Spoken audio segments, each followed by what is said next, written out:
From the Center for Israel and Jewish Affairs, I'm Martin Sampson, and this is Canadian Jewish Views. New season, new look, newish COVID-19 haircut, but I'm still in my basement. Si vous êtes nouveau ici, bienvenue. Assurez-vous d'aimer ce post et la page du CJA afin de continuer à recevoir notre contenu dans votre fil d'actualité. And if you're a returning viewer, welcome back. Thank you for all the lovely messages of support. Hope you had a great summer. Please share this post with your friends and family so we can continue to expand the circle and invite more Canadian Jews to the conversation. By the way, everything we discuss is linked in the show notes below, so check those out. This week, judging by the many messages we've received, there are few things occupying your mind more than the return to school. In a moment, we'll hear from Daniel Held, Executive Director of the Julia and Henry Koschitzky Center for Jewish Education. There's no one better placed than Dan to tell us what Jewish day schools are doing to welcome kids back to the classroom safely so they can get back to the business of learning.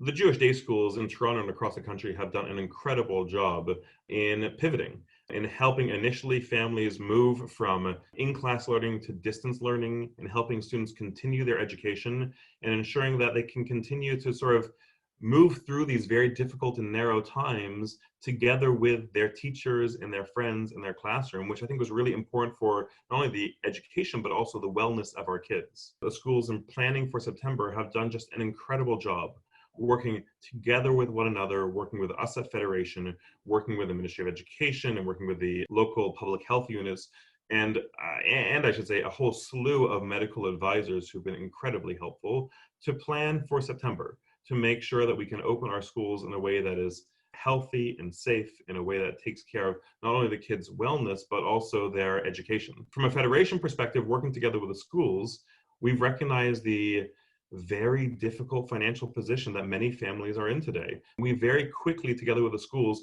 launched a series of emergency scholarships to ensure that no family is forced to leave Jewish day school education today because of the difficult financial position that they are in. Those scholarships have had an incredible effect. And those scholarships are made available because of the donations that our community has made to our emergency campaign for community resilience.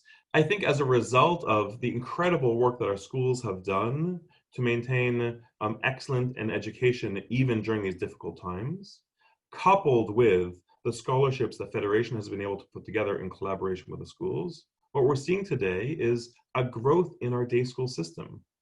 For the first time in more than 15 years, enrollment in Jewish day schools is going to grow this year as families say, hey, this is the place I want to have my kids. For 100 years, Jewish day schools have played a critical role in shaping the Jewish community, right? We are blessed across Canada by having high market penetration and high participation rates in Jewish day schools. And I'm excited for the fact that our schools have again proven their resilience in being able to educate kids, especially at these very difficult times. And I'm excited that more and more kids are able to participate in that. I believe that that bodes well for the resilience of our community today and the strength of our community into the future. Dan is dedicated to strengthening our community, and we thank him very much for sharing his views with us. Hey, you want to know more about the Koschitzky Center? Check out the show notes below. There's a link. They're doing great work. Speaking of federations, while I have you, did you know that since the pandemic began, Jewish federations across Canada have mobilized thousands of volunteers, made tens of thousands of wellness calls, have provided hundreds of thousands of dollars in food relief to our community's most vulnerable, and have invested millions in emergency grants for partner agencies. Federations are a pillar of Jewish life in Canada, and I encourage you to visit the website of your local federation to learn more about programs like the Koschitzky Center for Education. While you're there, you may wish to make a donation. Your gift will be used to help someone who is vulnerable right now while also investing in your Jewish future. Back to the show. Time for your advocacy update. In addition to lobbying quite assertively for support for the charitable and nonprofit sectors, over the summer, we at CJA have been looking very carefully at the evolving situation to determine how we can best advocate for our community in the coming months. To that end, earlier this week, we spoke with reps from Jewish social service agencies to get a sense of what our frontline community support workers want us advocating for in the weeks ahead. We will, of course, continue lobbying for investment in the charitable and nonprofit sectors, which we know are going to play an important role getting us through this crisis and rebuilding once we emerge from it. At CJA, our number one priority is combating anti-Semitism.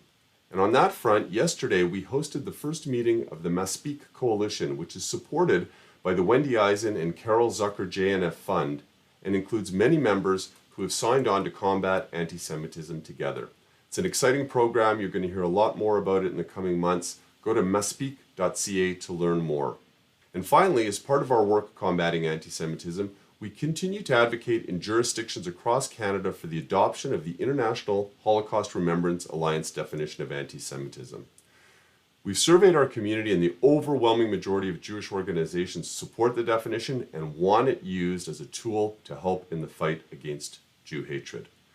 Check out the show notes below. There is a resource linked there about the IRA definition and all of the many organizations that have signed on to it. If you support what we do, please like and share this post. If you have views that you want to share, please put them in the comments below or visit cj.ca/views. We want to hear from you. Congregation Shaarey Zedek in Winnipeg has been around for 130 years. Yesterday, I had a really great conversation with the congregation's Rabbi Matthew Leibl, who offered the following words of wisdom on the return to school. We'll see you in a couple of weeks. And in the meantime, from all of us at CJA, we wish you a sweet, happy, and healthy new year. Shana Tova Umetuka. If there's one thing we've learned for sure during the pandemic, it's that as a society, we have even bigger problems than health. Justice, equality, race are all issues we have to deal with. Conversations that haven't been happening need to start happening. And that's a call for education. Judaism has always prized education, especially our responsibility to teach our children so that they can go farther than we've gone. And for kids, learning happens in the classroom. So stay safe and keep learning. Happy back to school.